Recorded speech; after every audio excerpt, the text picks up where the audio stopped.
সুকনায় অমিত শাহের সভা, পাহাড়ে স্থায়ী সমাধান, চা শ্রমিকদের মজুরি 500 টাকার প্রতিশ্রুতি। পশ্চিমবঙ্গ বিধানসভা নির্বাচনের প্রচারের শেষ দিনে উত্তরবঙ্গে বড় বার্তা দিলেন কেন্দ্রীয় স্বরাষ্ট্রমন্ত্রী অমিত শাহ।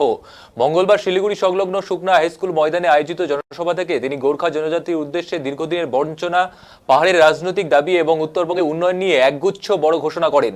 তার বক্তব্যের মূল সুর ছিল বিজেপি ক্ষমতা এলে পাহাড়ের দীর্ঘমেয়াদী সমস্যার স্থায়ী সমাধান হবে এবং গোর্খাদের অধিকার নিশ্চিত করা হবে।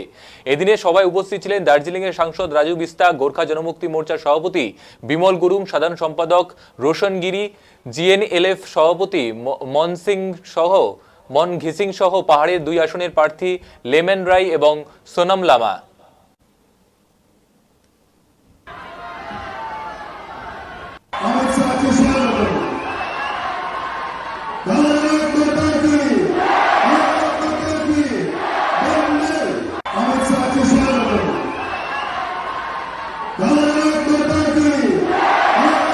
अभिनंदन, अभिनंदन, अभिनंदन, सुस्वागतम।